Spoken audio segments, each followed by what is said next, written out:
ಬಿಸಿ ಊಟ ಸೇವಿಸಿ 30ಕ್ಕೂ ಹೆಚ್ಚು ಮಕ್ಕಳು ಅಸ್ವಸ್ಥರಾಗಿದ್ದಾರೆ. ಕಲಬುರಗಿ ಜಿಲ್ಲೆ ಕರಜಗಿ ಗ್ರಾಮದ ಶಾಲೆಯಲ್ಲಿ ನಡೆದಿರತಕ್ಕಂತ ಘಟನೆ ಇದು. ಬಿಸಿ ಊಟ ಸೇವಿಸಿ 30ಕ್ಕೂ ಹೆಚ್ಚು ಮಕ್ಕಳು ಅಸ್ವಸ್ಥರಾಗಿದ್ದಾರೆ. ಕಲಬುರಗಿ ಜಿಲ್ಲೆ ಕರಜಗಿ ಗ್ರಾಮದ ಶಾಲೆಯಲ್ಲಿ ನಡೆದಿರತಕ್ಕಂತ ಘಟನೆ. ಕರಜಗಿ ಗ್ರಾಮದ ಮುರಾರ್ಜಿ ದೇಸಾಯಿ ವಸತಿ ಶಾಲೆಯಲ್ಲಿ ನಡೆದಿರತಕ್ಕಂತ ಘಟನೆ. ಯಾಕೆ ಈ ರೀತಿ ಆಗ್ತಾ ಇದೆ ಮುರಾರ್ಜಿ ದೇಸಾಯಿ ವಸತಿ ಶಾಲೆಯಲ್ಲಿ? ಯಾಕೆ ಅಂತ ಹೇಳಿದ್ರೆ ಮೊನ್ನೆ ಕಲಬುರಗಿಯಲ್ಲೇ ದಂಡೋತಿಯಲ್ಲಿ ಇದೇ ರೀತಿ ಆಗಿತ್ತು. ಅವರಿಗೂ ಕೂಡ ಫುಡ್ ಪಾಯ್ಸನ್ ಆಗಿತ್ತು. ಊಟವನ್ನು ಸೇವಿಸಿದ ಮರುಕ್ಷಣವೇ ಅವರು ಅಸ್ವಸ್ಥರಾಗಿದ್ರು. ಯಾಕೆ? ಅಡುಗೆ ಸಿಬ್ಬಂದಿಗಳನ್ನು ಪರಿಶೀಲಿಸಬೇಕಲ್ಲಿ. ಮಕ್ಕಳ ಬಗ್ಗೆ ಕಾಳಜಿ ಇರಬೇಕಲ್ವಾ? ನೋಡಿ, ಬಿಸಿ ಊಟ ಸೇವಿಸಿ 30ಕ್ಕೂ ಹೆಚ್ಚು ಮಕ್ಕಳು ಅಸ್ವಸ್ಥರಾಗಿದ್ದಾರೆ. ಊಟದ ಬಳಿಕ ಶಾಲಾ ಮಕ್ಕಳಿಗೆ ವಾಂತಿ ಭೇದಿಯಾಗಿದೆ.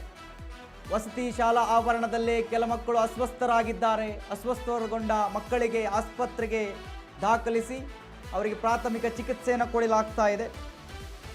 ಅಲ್ಲ, ಮಕ್ಕಳು ಸೇವಿಸುವ ಆಹಾರ ಅದನ್ನು ಯಾರು ಮಾಡ್ತಾರೋ ಅವ್ರನ್ನ ಚೆಕ್ ಮಾಡಬೇಕು ಫಸ್ಟು. ಆ ಒಂದು ಅಡುಗೆ ಮಾಡುವ ಸಾಮಗ್ರಿಗಳಿರ್ತವೆ ಅಥವಾ ಪಾತ್ರೆಗಳೆಲ್ಲ ಇರ್ತಾವಲ್ಲ, ಒಂದ್ಸರಿ ಚೆಕ್ ಮಾಡಬೇಕು.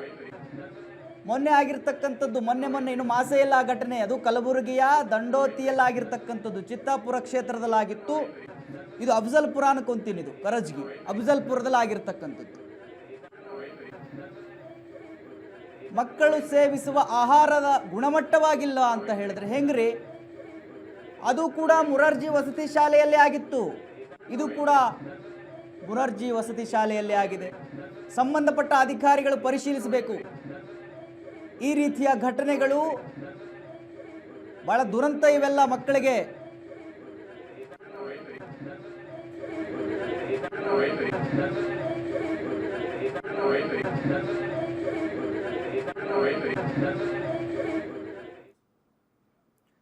ಸುಸಜ್ಜಿತ ರಸ್ತೆ ಇಲ್ಲದೆ ಶಾಲಾ ಮಕ್ಕಳು ಪರದಾಡ್ತಾ ಇದ್ದಾರೆ. ಕಲಬುರಗಿಯ ವಸ್ತಾರೆ ಗ್ರಾಮದ ಮಕ್ಕಳ ಪರದಾಡ್ತಾ ಇರತಕ್ಕಂಥದ್ದು ನೋಡಿ. ಗುಣಮಟ್ಟದ ರಸ್ತೆ ಇಲ್ಲ, ಕೆಸರುಮಯ ರಸ್ತೆಯಲ್ಲಿ ಆ ರಸ್ತೆಯಿಂದ ವಿದ್ಯಾರ್ಥಿಗಳು ಶಾಲಾ ಮಕ್ಕಳ್ರಿ ಪರದಾಡ್ತಾ ಇದ್ದಾರೆ. ಕಲಬುರಗಿಯ ವಸ್ತಾರೆ ಗ್ರಾಮದ ಮಕ್ಕಳು ಪರದಾಡ್ತಾ ಇರತಕ್ಕಂಥದ್ದು. ಶಾಲೆಗೆ ತೆರಳಲು ಕೆಸರುಮಯ ರಸ್ತೆಯೇ ಮಕ್ಕಳಿಗೆ ಆಧಾರ ಆಗಿ ಹೋಗಿದೆ ಅಂಥೇಳಿ ಅಲ್ಲಿನ ಜನಪ್ರತಿನಿಧಿಗಳಿದಾರೋ ಇಲ್ಲಪ್ಪ.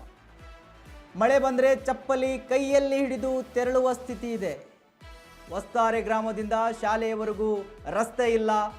ರಸ್ತೆಯನ್ನು ನಿರ್ಮಿಸಲು ಆಗ್ರಹಿಸ್ತಾ ಇದ್ದಾರೆ ಗ್ರಾಮಸ್ಥರು ಮತ್ತು ಅಲ್ಲಿನ ವಿದ್ಯಾರ್ಥಿಗಳು.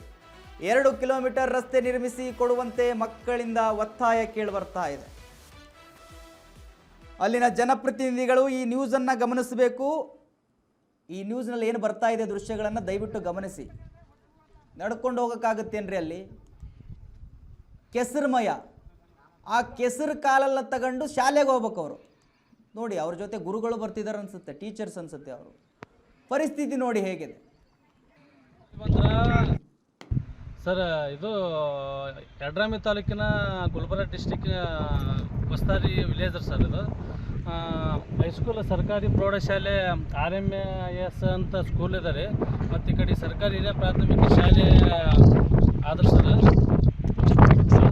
ಈ ಕಡೆ ಎಲ್ಲ ತಗೊಂಡಿದ್ದಾರೆ ಸರ್. ಇದು ಇಲ್ಲಿ ಕಂಡಪಟ್ಟಿ ಮಳೆ ಬಂದ್ರೆ ಹೊಲಸ ಹಾಲಾಗತ್ತಾರೆ ಸರ್. ಮತ್ತು ಇನ್ನೊಂದು ಎಲ್ಲ ಈ ನಾವು ಪಾಲಕರು ಸರ್ ಮಾತಾಡೋದು, ಇವೆಲ್ಲ ಈ ಮಕ್ಕಳು ಬರ್ತಾ ಇದ್ದಾರೆ ಸರ್ ಇಲ್ಲಿಗೆ. ಅವರೆಲ್ಲ ಈಗ ಬಿದ್ರಪ್ಪ ಅಂದ್ರೆ ಯಾರು ಜವಾಬ್ದಾರಿ ಸರ್? ಅವರು ಈಗ ನಾವೇ ಜವಾಬ್ದಾರಿ ಸದ್ಯ. ಈಗ ನಿಮ್ಗೆ ಹೇಳಕ್ಕೆ ಹೋಗು ನಾವೇ ಮಾಡೋವಂತ ಅಂತೀರಿ ಸರ್.